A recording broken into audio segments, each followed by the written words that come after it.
I want to talk to you people for just a minute. Not as Tom the newsman. We've been together for 40 years, you and I. It's time to take precautions. It's time to protect yourself. This is not going to be like anything that we've ever seen before. Think of Katrina. Think of what Hugo did. Think of Baton Rouge. We're in for a terrible, terrible experience. And just from me to you, I want to read this statement to you that we got from NOAA just a little while ago. It says, attached is our noon Eastern Daylight Time briefing on Major Hurricane Matthew. These are the main points. Catastrophic damage is anticipated for coastal areas. Catastrophic damage. Major Hurricane Matthew is still expected to move dangerously close to Florida First Coast and Southeast Georgia coast Friday through Friday night into Saturday, with catastrophic impacts expected along and near the coast. A major hurricane has not impacted this area in 118 years. Don't forget about Dora. Since October 2nd, 1898, there is no local living memory of the potential of this event. Its direct landfall occurs. If a direct landfall occurs, this will be unlike any hurricane in modern era. We have news crews all over our area to bring you the most accurate, up-to-date information about Matthew. We will get to everyone in just a matter of minutes, but first, we begin our coverage with the Weather Authority's Chief Meteorologist, John Gahn. Tom, tough night ahead for folks down south. They'll be the first to be impacted by Matthew. This is up above my ankles already. Take a look. In the last hour and a half, we were there in the parking lot of the fort about an hour and a half ago. I'm not sure how well you can see. There's a cone that you can see maybe 6 or 7 inches of the top of it, and that's it. Anybody who's been down to this area in downtown St. Augustine knows where that white lion sign is and how far away from the roadway it is. You can't even see the bottom of it right now. The legs of that sign are covered with water. The entire bayfront of St. Augustine is now underwater. I want to show you this church steeple has fallen off of the top of the church. As you can see, I've been trying to look and see what it's hanging on by. I can't tell, but it does not look good. I can tell you that luckily right across the street over here behind me is a fire station. This is Fire Station 12, again off Atlantic near Linden. I just talked to some of the firefighters inside, asked them what is going to be done about this. They said right now it will stay. They said they are keeping an eye on it, but they said all they can do at this point is wait for it to fall. If you take one thing away from this interview, if you see a down power line, do not go near it. Assume it is energized. Call 911. We're looking at a tanker truck that is stuck in high water. This is in the Ortega area.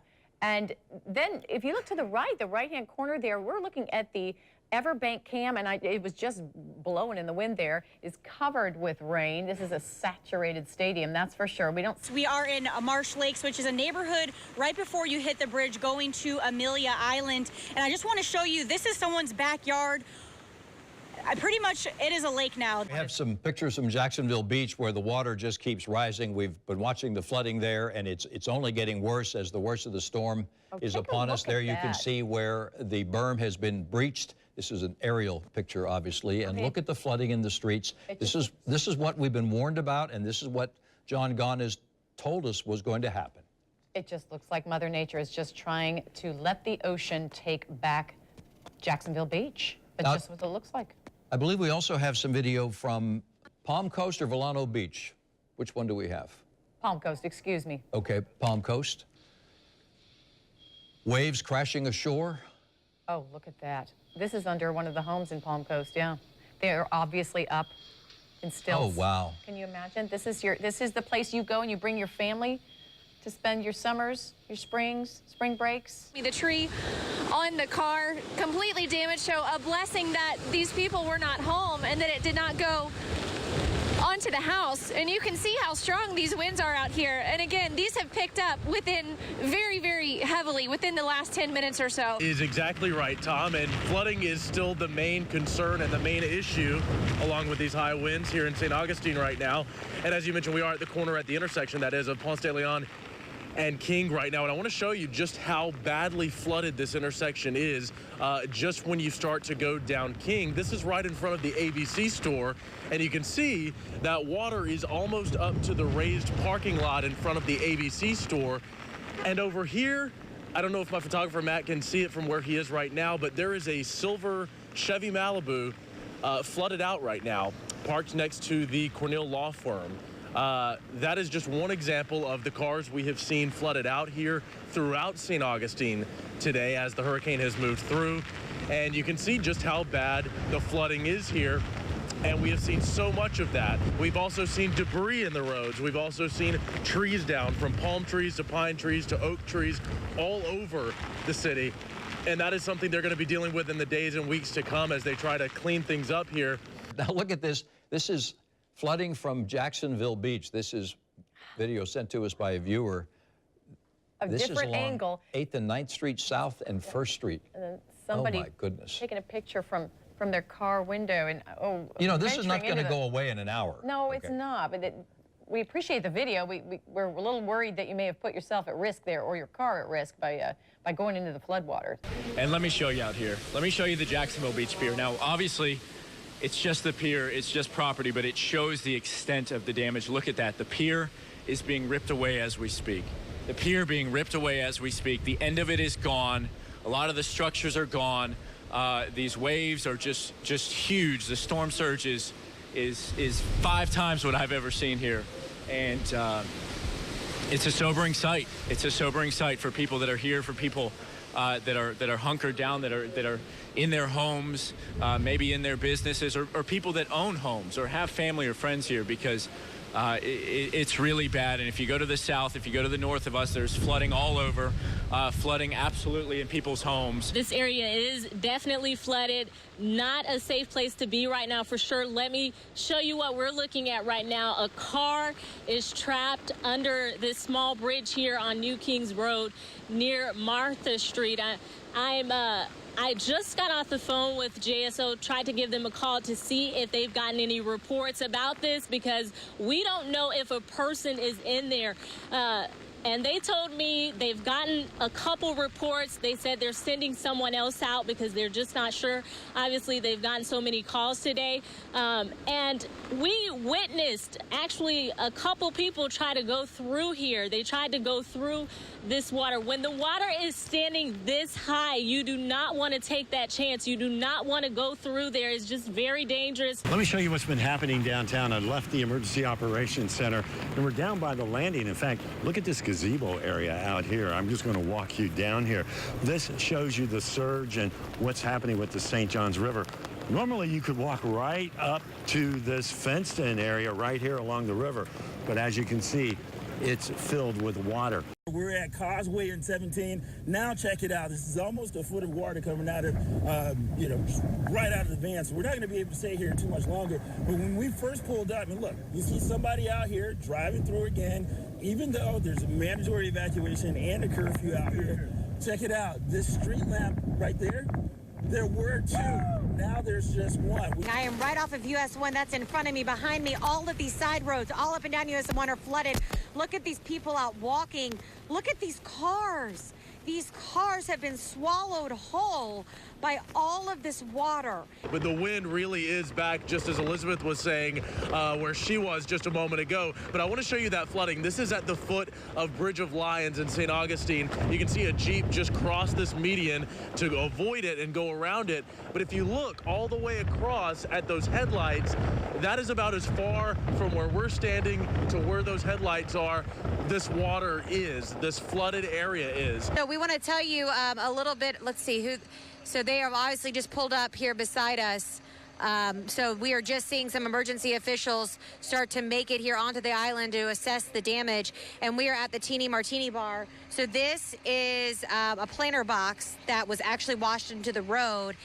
And we understand that and the other one is gone. They don't know where that is. In fact, other people that rode out the storm watched that right on by. Are you guys with the National Guard?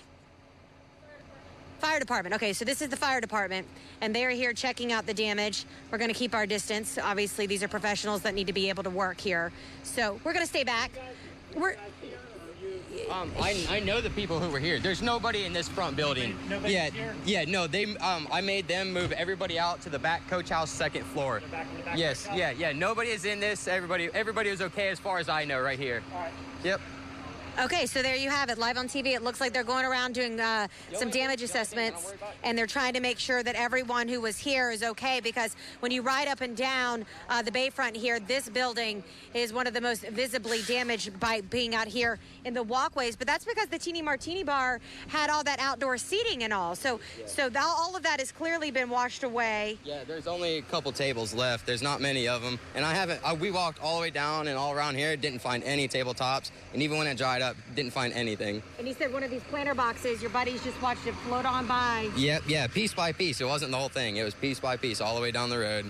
Were you ever scared? I mean, we had to evacuate. We couldn't stay. It got too high down here. No, I gave trust to my dad, and he knows what he's doing. And, you know, we just were prepared. We were smart. We listened to what y'all were saying. You know, that's all you can do.